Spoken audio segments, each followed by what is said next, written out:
I wrote a blog recently about training camps, whether you need a training camps to get fitter, and sort of went through a few ideas of what you can get out of a training camp, and also why it might not be a good idea to go on a training camp for various reasons. So I thought it'd be interesting to just talk through that briefly on here. So what can you get? You can find all this on my website, endurancebikeandrun.com. And so what do you get out of a training camp? Well, there's a lot to be gained from going on a training camp, and it's basically a block of time that you can spend focusing on your sport. Often and most frequently it's a period of time where you do more training than you would usually do, and sometimes more intensity as well, but it's usually a sort of time to do a lot of training volume, and then when you get back you have to recover from that, and the idea is that you bounce back. It's called supercompensation, that you after your recovery period you're a lot fitter than you would have been if you hadn't been on the camp. So there are various problems associated with this potentially. I mean, if it works it's great, but I've seen a number of occasions when it hasn't worked and people have come back and they've had a period of sort of depression and downtime. In fact, in one case I was on a camp with somebody and they came back from the camp and didn't cycle at all for the rest of the year. So that's a training camp in March, and they missed the whole season, and they were actually road racing cyclists, so not so good. Another good reason to go on a camp is actually for basically a period of time for yourself, some reflection time. If you've got minor injuries, spend some time on rehab. And although it might seem odd to go away when you're not fit enough to train hard, it's actually there are a lot of good reasons to do it, because a lot of injuries don't get better, or the reason they're slow to heal is because you're on your feet all the time at work.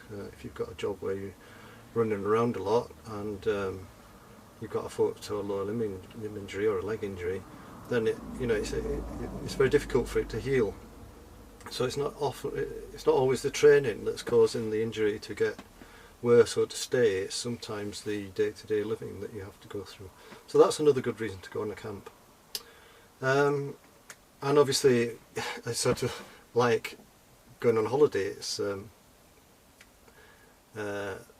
benefits of going on holiday also can be associated with going on a training camp.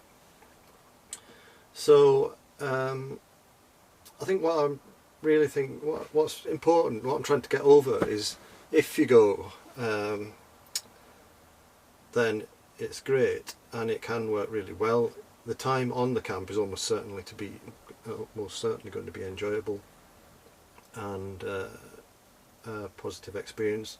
But when you get back, it may not be, and it may be contrary to a good performance for the rest of the season. So think about the timing, think about what you want to get out of it, and then decide whether to go or not to go. Your camps are usually in warm weather locations,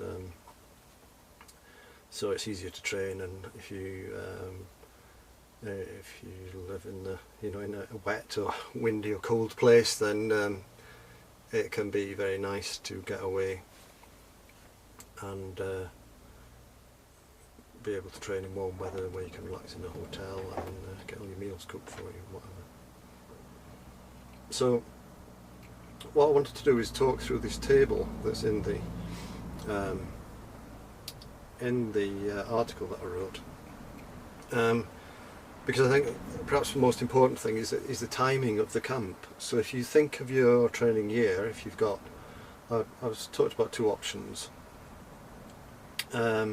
Option one being an event. If you're aiming for one event. I mean, I work with quite a lot of ultra endurance cyclists, and their main event might be in, say, July, if it's the Transcontinental race or something like that. It takes a long time to recover from these races as well, so and you'll notice that there's some recovery time in there, and it's important to recover from the previous season. it's hard to know how long to recover, but I guess that's a thing for another blog. But be careful with recovery, because you can feel that you're recovered, and then that fatigue can hit you if you sort of jump back into training too quickly. So I would expect the first part of the end of the year, really, is what we call the first part of the training year, from October to December, to be relaxing, relaxed riding, going with cafe stops, just building in some miles, some harder work on hills maybe, but nothing really very structured. And then building into the base miles. If you do go on a camp in that recovery period, then it's just basically it's like going on holiday, with an activity holiday, I guess. Get some warm weather, because it's not always that great in the autumn. In the early part of the winter, the weather, that's typically the worst months for weather in the northern hemisphere, so if you went on a camp during that time, it would be to escape to better weather, do some volume, and you probably wouldn't be looking to do any big overload type work there. It's just basically getting into the routine stuff. April, May, then you're really looking at specific training. You want to do some overload and recovery, so that you bounce back a lot stronger. If you're doing, well, for example, if you live in a flat area and you are doing an event that's got mountains with sort of climbs that might be an hour and a half in duration, then going to somewhere that facilitates that type of training, so that you can practice what it feels like, and develop the ability to ride for uninterrupted periods at a sort of steady but high intensity, maybe what you would call sort of if it's an ultra endurance event, it's sort of your high zone 2, your upper endurance area, or your very low level sort of tempo. If it's a sportif or Grand Fondo type event, or a road race, then you're looking at riding in your sort of zone 3, your sort of tempo to sweet spot sort of area. And spending time actually practicing this sort of thing is worthwhile. Even if you are going to do an event in a warm area, then a hot area, then going somewhere hot is a good idea, because even though it's the acclimatisation in the month that you're back home after the camp will have sort of disappeared, you can quickly re-acclimatise. So once your body's used to it, then it's much quicker to get back to it. So if you then went to the venue of the event maybe 3 or 4 days or a week earlier, you could be quite well acclimatised by the time the event comes up. So they're good reasons, and that's good timing to go on a camp. The second option I looked at, sorry, back to that. If your race isn't in July, obviously you just juggle it about until it fits, with when your event is. But of course, if your event's in October, you may well not need to go somewhere warm. You may actually be able to stay at home and still get some reasonably good weather. But that all depends where you live and what you're trying to achieve. So option 2 is, for example, a lot of people do like to do race series. So I work with a mountain biker who does a cross-country series, and that starts quite early, sometimes even in March, and then runs through till August. He's just finished racing now. So things are more, I guess, more tight, because and also you're trying to maintain a peak for a longer period of time. So you won't have such a long recovery period. I guess conceivably you might even be racing in October, November and December if you chose to do cyclocross, if you're a mountain biker, for instance. It could also be a road race series, or if you're a runner, like the Fell Championships, or a road race series again. And you might have raced cross country in sort of November to January, February time. And then, so in that respect, it really takes a lot of careful thinking to make sure you get a recovery period before you're outside your race season, and you may want to be be building volume during cross-country season or something like that.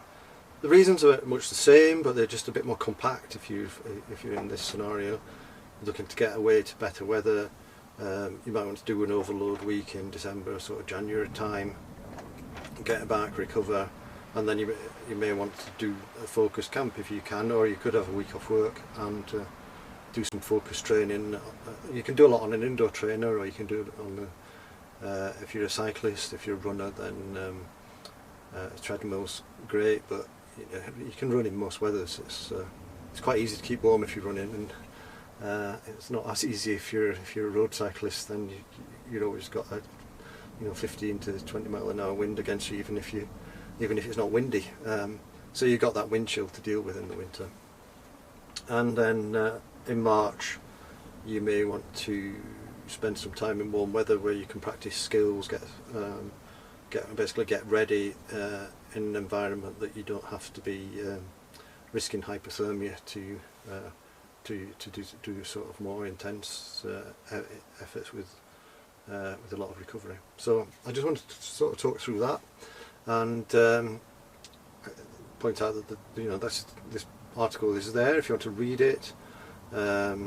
Goes into a few reasons to stay at home and save you money, and you might want to, you could easily spend the time and money more effectively perhaps than if you went on a training camp. So just basically have a think about it. Okay, I hope you enjoyed it. If you like these videos, then please subscribe and let me know what you think. Give it a thumbs up if you like it. If you don't like it, let me know why, and give it a thumbs down. If you don't want to let me know why, don't.